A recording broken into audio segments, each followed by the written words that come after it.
बिस्मिल्लाहिर्रहमानिर्रहीम, अस्सलाम वालेकुम, वेलकम बैक। और लेक्चर नंबर 33 में आज हम देखेंगे आइडेंटिटी एंड एक्सेस मैनेजमेंट क्या होती है। इसको एब्रीविएशन है इसकी IAM। अच्छा जी, IAM इसका आप कह लें कि ये हम एक न्यू सेक्शन स्टार्ट कर रहे हैं आज, ठीक है। और न्यू सेक्शन ये इतना बड़ा नहीं होगा, 2 या 3 लेक्चर्स होंगे इसके बारे में। तो देखते हैं जी आइडेंटिटी एंड एक्सेस मैनेजमेंट क्या होती है। AWS Identity and Access Management is a web service that helps you securely control access to AWS resources. You use IAM to control who is authenticated and authorized to your resources. अभी तक आपने देखा होगा कि मैंने एक account create किया है AWS के ऊपर और उसके ऊपर मैं लॉगिन कर रहा होता हूँ। मैं लॉगिन किससे कर रहा होता हूँ? रूट यूज़र से। सबसे पहले जब आप अकाउंट साइन अप करते हैं तो आप ईमेल एड्रेस से जो है वो साइन अप करते हैं, ठीक है। तो वो जो आपका फर्स्ट अकाउंट होता है वो आपका क्या होता है? रूट यूज़र होता है, ठीक है जी।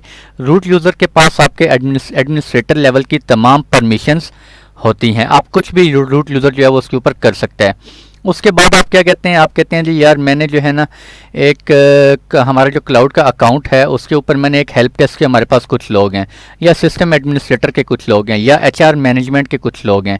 आप क्या कहते हैं? एक हेल्प डेस्क का ग्रुप क्रिएट करते हैं, उसके अंदर 2-4 यूज़र ऐड करते हैं। आप कहते हैं कि यार एडमिनिस्ट्रेटर ने जितने भी EC2 वर्चुअल मशीन्स क्रिएट की हुई हैं या VPC क्रिएट किए हुए हैं उनको जस्ट वो रीड ऑनली देखता रहे या उनकी मॉनिटरिंग करता रहे, उनके ग्राफ्स वगैरह देखता रहे। तो आप क्या करते हैं? एक हेल्प डेस्क का ग्रुप क्रिएट करके उसमें 2-3 एम्प्लॉयज़ जो भी हैं उनको ऐड करके जस्ट रीड ऑनली एक्सेस आप दे सकते हैं कि वो EC2 इंस्टांसेस को रीड ऑनली कर सके, सिर्फ उनको देखता रहे वो ठीक चल रहे हैं या नहीं चल रहे, उनके ग्राफ्स वगैरह मॉनिटर करता रहे। तो ये हम कर सकते हैं, ठीक है जी।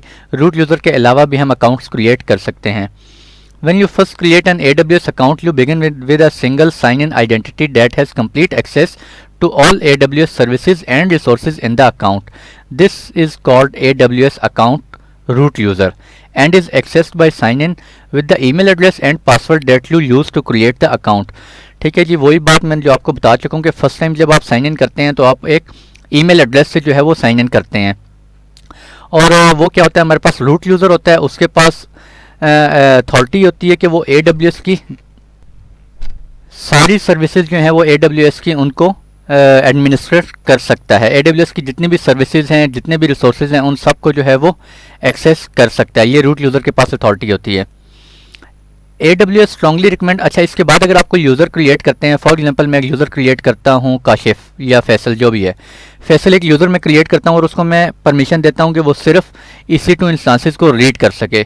तो वो जब लॉगिन करेगा AWS मैनेजमेंट कंसोल के ऊपर तो वो सिर्फ EC2 इंस्टांसेस को रीड ही कर सकता है। मीन्स कि वो कोई इंस्टांस क्रिएट नहीं कर सकता, कोई इंस्टांस डिलीट नहीं कर सकता, ठीक है। वो सिर्फ उनको जो चल रहे हैं उन्हीं को रीड कर सकता है। आप ये कर सकते हैं। अगर वो कहता है मैं S3 सर्विस जो है वो ओपन करना चाहता हूँ, वो ओपन नहीं कर सकता, ओपन भी नहीं कर सकता। जब मैंने उसे रीड एक्सेस ही नहीं दी हुई तो वो कैसे ओपन करेगा?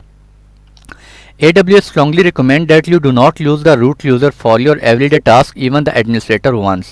AWS आपको रिकमेंड करता है जी कि आप फर्स्ट जब अकाउंट क्रिएट करते हैं उसके बाद एक और अकाउंट क्रिएट करें जो कि आपका एडमिनिस्ट्रेटर अकाउंट हो।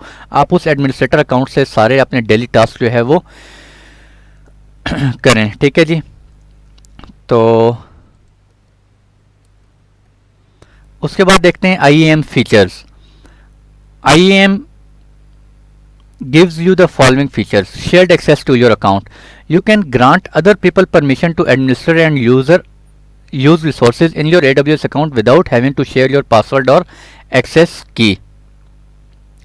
You can grant other people permission, ठीक है। आप जो आपने एक यूज़र क्रिएट किया है, आप जो फॉर एग्जांपल आपने जो फर्स्ट अकाउंट क्रिएट किया है AWS के ऊपर, आपने एक अकाउंट क्रिएट किया और मैंने उसके ऊपर एक अपना ईमेल एड्रेस दिया था, आप लोगों को याद हो अगर, वो मेरा क्या हो गया? रूट यूज़र हो गया। अब मैं चाहता हूँ उसके ऊपर मैं किसी और यूज़र्स को भी परमिशन दूँ। मैं कहता हूँ कि फॉर एग्जांपल मैं उस्मान एक यूज़र है, उस्मान को परमिशन देना चाह रहा हूँ। आप बिल्कुल उस्मान का यूज़र क्रिएट करें, उसके ऊपर परमिशंस लगाएं, वट एवर, सारा डिटेल से हम देखेंगे किस तरह से इसको परमिशंस वगैरह हम असाइन करते होते हैं। और वो ये नहीं होगा कि आपका जो आपका जो रूट यूज़र है उसी का जो पासवर्ड है या उसी की एक्सेस कीज़ होंगी उससे आप लॉगिन कर सकते हैं, ऐसा नहीं होता। जो आप नया यूज़र क्रिएट करेंगे उसका एक अपना पासवर्ड होगा, वो अपने पासवर्ड से लॉगिन कर सकता है। और इसके बाद है granular permissions. You can grant different permissions to different people for different resources, ठीक है। AWS के ऊपर बहुत सारी सर्विसेज हैं हमारे पास, डिफरेंट सर्विस डिफरेंट रिसोर्सेज के लिए डिफरेंट परमिशंस आप ग्रांट कर सकते हैं। फॉर एग्जांपल आप चाहते हैं कि Amazon EC2 और S3 के ऊपर जो है मैं कुछ यूज़र्स को एक्सेस देना चाहता हूँ, कुछ यूज़र्स को डेटाबेसेस के ऊपर एक्सेस देना चाहता हूँ, कुछ यूज़र्स को जो है वो मैं सिर्फ रीड ओनली एक्सेस देना चाहता हूँ। S3 बकेट्स के ऊपर हम डिटेल से पढ़ चुके हैं। S3 बकेट्स के ऊपर आप परमिशन देना चाहते हैं, बिल्कुल आप कर सकते हैं। और permission to administer just some EC2 instance, या आप कहते हैं यार मैं कुछ EC2 इंस्टांसेस के ऊपर परमिशन देना चाहता हूँ, वो भी आप कर सकते हैं। तो ये सारा डिटेल से हम देखेंगे किस तरह से ग्रैनुलर परमिशंस जो है वो हम असाइन करते हैं यूज़र्स को और ग्रुप्स को। Secure access to AWS resources for application that run on Amazon EC2. You can use IAM features to securely provide credentials for applications that run on EC2 instances. These credentials provide permissions for your applications to access AWS resources. Example include S3 buckets and DynamoDB tables. अच्छा, आप ये भी कर सकते हैं कि एक आपका रिसोर्स है, फॉर एग्जांपल EC2 इंस्टांस, आप चाहते हैं कि EC2 इंस्टांस जो है वो आपके S3 बकेट को एक्सेस कर सके, तो ये भी पॉसिबल है, हम लोग कर सकते हैं, देखेंगे इसको भी। Multi factor authentication, you can add 2 factor authentication to your account and to individual users for extra security. आप लोगों को अच्छी तरह पता है मल्टी फैक्टर ऑथेंटिकेशन क्या होती है, वो भी हम इम्प्लीमेंट कर सकते हैं, अपने रूट यूज़र के ऊपर भी कर सकते हैं और डिफरेंट फर्दर दूसरे यूज़र्स के ऊपर भी कर सकते हैं। विद MFA यू और your users must provide not only a password और access key to work with your account but also code from a specially configured device. Multi factor authentication में बेसिकली क्या होता है, मैं थोड़ा सा ओवरव्यू देता चलूँ। फॉर एग्जांपल आपने गूगल ऑथेंटिकेटर का आप लोगों को पता होगा, या आप जीमेल पे आप मल्टी फैक्टर ऑथेंटिकेशन इनेबल करते हैं। उससे क्या होता है जी, आपने जब लॉगिन किया तो उसके बाद लॉगिन करने के बाद आप उसमें एक मोबाइल डिवाइस, एक ट्रस्टेड डिवाइस जो है वो ऐड कर देते हैं कि जब भी मैं लॉगिन करूँ मुझे उस डिवाइस के ऊपर भी एक मैसेज आए कि आप लॉगिन करना चाहते हैं या नहीं करना चाहते। अगर करना चाहते हैं तो येस प्रेस करें, अदरवाइज़ नो। तो इससे क्या होगा, आपके फॉर एग्जांपल मैंने एक मोबाइल डिवाइस से अपनी पर्सनल डिवाइस वो ऐड की हुई है, मेरा ईमेल हैक हो गया है या मेरा ईमेल जो है वो ईमेल पासवर्ड दोनों हैक हो गए हैं, किसी और यूज़र के पास चले गए हैं, वो यूज़र लॉगिन करने की कोशिश कर रहा है लेकिन वो लॉगिन नहीं कर सकेगा। क्यों? अगर मैंने मल्टी फैक्टर ऑथेंटिकेशन इनेबल की हुई तो मेरे पास क्या आएगा, एक नोटिफिकेशन आएगा मेरे मोबाइल पे। जब तक मैं मोबाइल से भी येस नहीं करूँगा तब तक वो यूज़र लॉगिन नहीं कर सकता। ठीक है जी, तो आपकी सिक्योरिटी जो है वो इससे क्या हो जाती है, इंक्रीज हो जाती है आपके अकाउंट की। Identity federation, you can allow users who already have passwords elsewhere. For example in your corporate network आप आइडेंटिटी फेडरेशन भी इनेबल कर सकते हैं। फॉर एग्जांपल आपने AWS के ऊपर IAM का जो फीचर है आप इसको यूज़ करते हुए आप कहते हैं जी मैं चाहता हूं कि मेरे जो एक्टिव डायरेक्टरी कॉर्पोरेट नेटवर्क में या Amazon के ऊपर ही जो एक्टिव डायरेक्टरी मैंने क्रिएट की हुई है उसके अंदर जो यूज़र पड़े हुए हैं, ठीक है, वहाँ से जो भी यूज़र्स हैं उन सबको मैं एक्सेस देना चाहता हूँ Amazon मैनेजमेंट कंसोल के ऊपर, कि वो उनकी ऑथेंटिकेशन कहाँ से हो रही हो, एक्टिव डायरेक्टरी से हो रही हो। तो आप ये भी कर सकते हैं। अगर आपने यूज़र्स IAM में क्रिएट नहीं किए हुए, आप AD से करवाना चाह रहे हैं, बिल्कुल आप कर सकते हैं उनकी authentication. Identity information for assurance, if you use AWS CloudTrail, you'll receive log records that include information about those who made request for resources in your account. अच्छा, आप ये भी मैनेज कर सकते हैं, देख सकते हैं, उनके लॉग्स देख सकते हैं। आपने फॉर एग्जांपल 10 यूज़र्स क्रिएट किए हुए हैं, कुछ यूज़र्स फाइनेंस के हैं, कुछ हेल्प डेस्क के हैं, कुछ सिस्टम एडमिनिस्ट्रेटर के हैं, कुछ और IT के हैं। आप उन यूज़र के रिकॉर्ड्स जो है वो मेंटेन करना चाहते हैं, कौन सा यूज़र कब जो है वो लॉगिन कर रहा है, कब जो है वो लॉग ऑफ कर रहा है, आप ये सारी डिटेल जो है देख सकते हैं। Free to use AWS Identity and Access Management is a feature of your AWS account offered at no additional charge. अच्छा जी, इसके अंदर आप जो भी यूज़र्स ग्रुप्स परमिशंस क्रिएट करते हैं उसके कोई चार्जेस नहीं है। चार्जेस आपको सिर्फ AWS प्रोडक्ट्स के हैं। जब वो आपके यूज़र्स AWS प्रोडक्ट्स को यूज़ कर रहे होंगे तो उन प्रोडक्ट्स के अगर कोई चार्जेस हैं तो वही चार्जेस होते हैं, ना कि यूज़र क्रिएट करने के आपको चार्जेस होते हैं। एक्सेसिंग IAM को आप कैसे एक्सेस कर सकते हैं? AWS मैनेजमेंट कंसोल से एक्सेस कर सकते हैं। The console is a browser based interface to manage IAM and AWS resources. अभी तक आपने देखा होगा मैं गूगल क्रोम जो मेरे पास ब्राउज़र है, मैं उस ब्राउज़र से AWS मैनेजमेंट कंसोल को एक्सेस करता हूँ, वहाँ से भी हम IAM को एक्सेस कर सकते हैं। और सेकंड वे आपके पास क्या जी, AWS command line tools, command line से भी आप AWS मैनेजमेंट कंसोल को एक्सेस कर सकते हैं। आई थिंक मुझे याद पड़ता है मैंने S3 को शायद आप लोगों को दिखाया भी था कि S3 बकेट्स के अंदर हमने जब एक रीजन से दूसरे रीजन में डाटा कॉपी किया था और हमने जो है वो AWS कमांड लाइन टूल से एक्सेस किया था AWS को। तो खैर दोबारा एक डिटेल लेक्चर होगा इसके बारे में। You can use the AWS command line tools to issue commands at your system's command line to perform IAM AWS task। IAM के आप यूज़र्स क्रिएट कर सकते हैं, AWS के डिफरेंट टास्क कर सकते हैं AWS कमांड लाइन टूल से। Using the command line can be faster and more convenient than the console. Obviously ये ज़्यादा कन्वीनियंट है जी। और the command line tools are also useful if you want to build scripts that perform AWS task. कोई आप further scripts लिखना चाहते हैं वो भी आप कमांड लाइन टूल के थ्रू कर सकते हैं। AWS provides two set of command line tools, the AWS command line interface and the AWS tools for Windows PowerShell। अब कमांड लाइन के अंदर भी दो तरह से आप कर सकते हैं एक्सेस, एक तो Windows PowerShell के थ्रू और एक AWS CLI के थ्रू। नेक्स्ट है जी क्रिटिकल टर्म्स। कुछ हमारे पास टर्म्स हैं जी, और सबसे पहले टर्म आ जाती है यूज़र। यूज़र आपका कौन होता है? End user. End users mean जो यूज़र आप क्रिएट करते हैं या जो यूज़र रिमोटली बैठ के आपके AWS मैनेजमेंट कंसोल को एक्सेस कर रहा होता है वो यूज़र कौन होता है? एंड यूज़र होता है। ये वो उस यूज़र की बात नहीं हो रही जो कि EC2 इंस्टांस में आप यूज़र क्रिएट करते हैं एडमिनिस्ट्रेटर, वो यूज़र नहीं है। ये AWS मैनेजमेंट कंसोल को एक्सेस करने की बात हो रही है। उसको जो भी यूज़र एक्सेस करता है वो क्या यूज़र होता है? एंड यूज़र होता है। ग्रुप्स देखते हैं जी। चले मैं आपको, वैसे मेरा मूड लिया था कि मैं नेक्स्ट लैब एक लेक्चर में लैब रिकॉर्ड करवाऊँ, लेकिन आज के लेक्चर में मैं एक दो यूज़र आपको क्रिएट करके बता दूंगा। बाकी डिटेल से जो है वो हम नेक्स्ट लेक्चर में लैब को डिस्कस करेंगे। Groups a set of users under one set of permissions.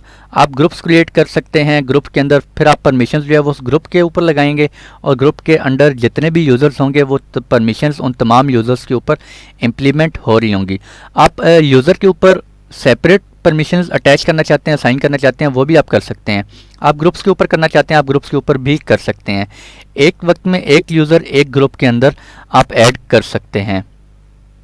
Next है जी roles. You can create roles and can then assign them to AWS resources. आप रोल्स भी क्रिएट कर सकते हैं। फॉर एग्जांपल आप चाहते हैं कि यार आपका जो है ना, आप एक रोल क्रिएट करते हैं कि आपके जो EC2 इंस्टांसेस हैं वो आपके S3 बकेट्स को एक्सेस कर सकें। ये आपने एक रोल क्रिएट कर दिया। आप एक और रोल क्रिएट करते हैं, आप कहते हैं कि यार मेरे जो IAM की अथेंटिकेशन है, IAM यूज़र्स की अथेंटिकेशन वगैरह वो कहाँ से हो रही हो, मेरी जो AD है, AD के अंदर जो यूज़र्स हैं वहाँ से अथेंटिकेशन हो रही हो, तो ये आप एक रोल क्रिएट कर सकते हैं। पॉलिसीज़ और डॉक्यूमेंट दैट डिफाइंस वन और मोर परमिशंस। अब वो परमिशंस वो आप कहाँ पे डिफ़ाइन करते हैं जी? पॉलिसीज़ के अंदर डिफ़ाइन कर रहे होते हैं आपकी जितनी भी जो भी परमिशंस वगैरह होती हैं।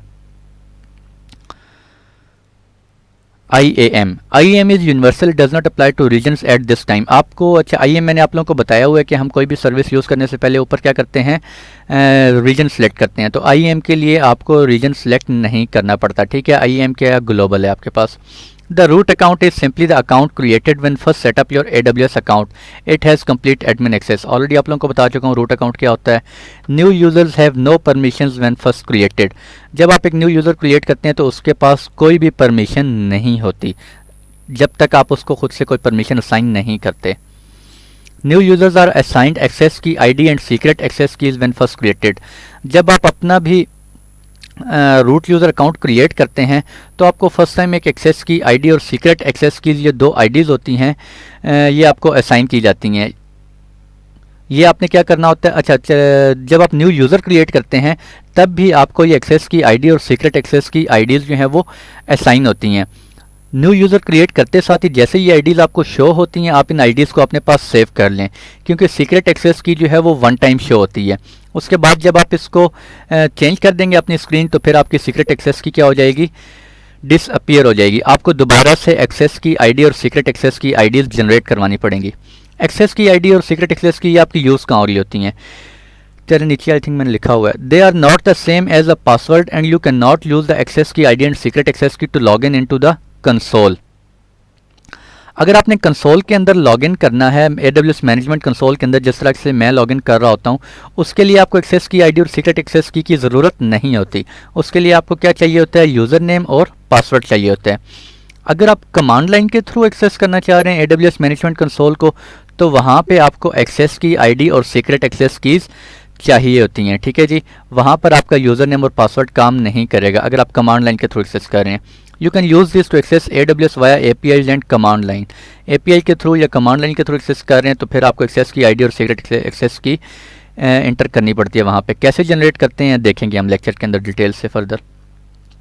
You only get to view these once. If you lose them, you have to regenerate them, so save them in secure location. ठीक है, मैं आपको बता चुका हूँ कि जब आप यूज़र क्रिएट करते हैं तो आपको ये शो हो रही होती हैं, उसी टाइम शो होती हैं। उसके बाद अगर आप लूज़ कर देते हैं तो फिर ये आपको शो नहीं कर सकते। आप एक्सेस की आईडी आपको शो होती है, सीक्रेट एक्सेस की आपको शो नहीं हो रही होती। तो अगर ये आपके पास एक दफ़ा गुम हो जाए आपसे या डिलीट हो जाए तो फिर आपको रीजनरेट करवानी पड़ेगी उस यूज़र के अगेंस्ट। आप रीजनरेट करवा के दोबारा से कमांड लाइन के थ्रू AWS मैनेजमेंट कंसोल को एक्सेस कर सकते हैं। Always setup multi factor authentication on your root account. Root account के ऊपर जी multi factor authentication must setup करें, AWS रिकमेंड करता है आपको। You can create and customise your own password rotation policies. आप पासवर्ड रोटेशन पॉलिसीज़ भी customise create कर सकते हैं। जिस तरह कि अगर आप लोगों को पता हो एक्टिव डायरेक्टरी के अंदर AD के अंदर हम पॉलिसीज़ लगा देते हैं कि हमारा जो यूज़र हम जब क्रिएट करते हैं तो जब user first time sign in करने की कोशिश करता है, लॉगिन करने की कोशिश करता है, तो उसे अपना पासवर्ड क्या करना पड़ता है, रीसेट करना पड़ता है। AWS के अंदर भी आप IAM के अंदर भी आप कर सकते हैं। आप चाहते हैं कि हर 15 दिन के बाद यूज़र जो है वो पासवर्ड चेंज करे, बिल्कुल आप यहाँ पे भी कर सकते हैं। जब यूज़र AWS मैनेजमेंट कंसोल के ऊपर जाएगा, लॉगिन करने की कोशिश करेगा, अगर 15 दिन गुजर गए तो 15 दिन के बाद उसे क्या करना पड़ेगा, पासवर्ड जो है अपना चेंज करना पड़ेगा अगर आपने ये पॉलिसी इंप्लीमेंट की हुई। और इसके अलावा आप चाहते हैं कि यार उसमें लेटर्स वगैरह का आप क्रिएट करना चाहते हैं कि उसमें कुछ एक लेटर कैपिटल हो, न्यूमेरिक हो, तो आप इस तरह की सेटिंग्स भी कर सकते हैं। आप चाहते हैं कि आफ्टर 90 डेज़ और 150 डेज़ या 1 ईयर के बाद ये यूज़र ऑटोमेटिकली डिसेबल हो जाए, ये सारी पॉलिसीज़ आप कर सकते हैं। तो इनको हम डिटेल से देखेंगे। तो चलते हैं जी, मैंने लॉगिन कर लिया है और लॉगिन करने के बाद आप यहाँ पे जाएंगे सर्विसेज में जाकर, और यहाँ पर हमारे पास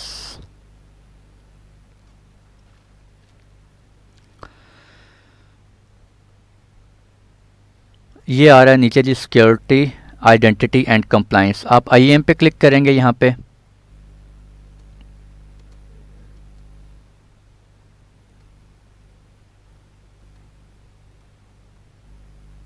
IAM identity and access management, यहाँ पे क्लिक करेंगे।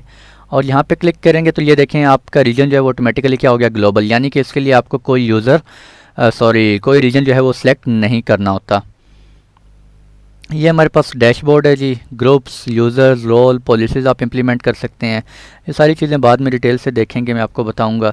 Delete your root access keys, वो कहता है जब आप first time user root account create कर लेते हैं तो सबसे पहला काम आपको क्या करना चाहिए, आपके जो रूट अकाउंट होगा, जो फर्स्ट टाइम आप अकाउंट क्रिएट करते हैं, रूट अकाउंट कहलाता है, उसकी आप एक्सेस कीज़ क्या कर दें, डिलीट कर दें। क्योंकि अगर फिर जब आपको ज़रूरत पड़े तो आप दोबारा से रीजनरेट करवा लें, क्योंकि अगर वो किसी के हाथ लग गई सिक्योरिटी कीज़, एक्सेस कीज़ और सीक्रेट एक्सेस कीज़, तो फिर आपका अकाउंट समझें आपका अकाउंट हैक हो गया। ये करने के बाद आप सबसे पहले काम क्या करें, फर्दर यूज़र्स क्रिएट करें। यूज़र्स क्रिएट करने के बाद आप जो है वो कर सकते हैं। अच्छा, एक और चीज़ आपको इंपॉर्टेंट बतानी थी, वो ये कि आपने फॉर एग्जांपल यूज़र्स क्रिएट किए हैं, ठीक है। अभी मैं यूज़र्स क्रिएट नहीं कर रहा, नेक्स्ट सेक्शन में क्रिएट करूँगा। यूज़र्स क्रिएट करने के बाद आपको कैसे पता चलेगा, फॉर एग्जांपल मैंने एक यूज़र क्रिएट किया है उस्मान को कैसे पता चलेगा मैंने अमेज़ॉन, हमारा कौन सा अकाउंट है, किस AWS मैनेजमेंट कंसोल में जाना है। तो IAM जब आप ओपन करते हैं तो यहाँ पे हमारे पास ये देखें एक लिंक आ रहा है। ये लिंक के अंदर ये मेरा क्या लिखा हुआ है, अकाउंट नंबर लिखा हुआ है। जब कोई भी यूज़र किसी को मैं बताऊंगा कि आपने कैसे लॉगिन करना है तो वो क्या, उसको मैं क्या दूंगा, ये लिंक दूंगा। ये लिंक वो कॉपी करेगा, यहाँ से मैं कॉपी करके भेजूँगा, उसे ईमेल करूँगा, वट जो भी होगा वो अपने उसमें जाएगा। चलें करके देख लेते हैं, Ctrl+C, और ये देखें अब ये क्या करेगा, मुझे उसी स्क्रीन पे ले जाएगा जो कि मेरा अकाउंट है, मेरे अकाउंट में ले जाएगा, क्योंकि मैंने यूज़र कहाँ पे क्रिएट किया होगा, इस अकाउंट के अंदर क्रिएट किया होगा। ये देखें account ID, IAM user name. अब जो भी मैंने यूज़र नेम और पासवर्ड यहाँ क्रिएट किया हुआ है वो मैं यहाँ इंटर करूँगा और मैं उससे क्या कर सकता हूँ, लॉगिन कर सकता हूँ। अगर आप रूट यूज़र से करना चाह रहे हैं तो आप यहाँ क्लिक करेंगे तो आप ये देखें आप क्या कर सकते हैं, रूट यूज़र से लॉगिन कर लेंगे यहाँ पर। ठीक है जी। तो फर्दर डिटेल से इसको बाद में देखेंगे। लैब एक्चुअली थोड़ी सी लंबी है, इस वजह से मैं उसको सेपरेट लेक्चर में करना चाह रहा हूँ।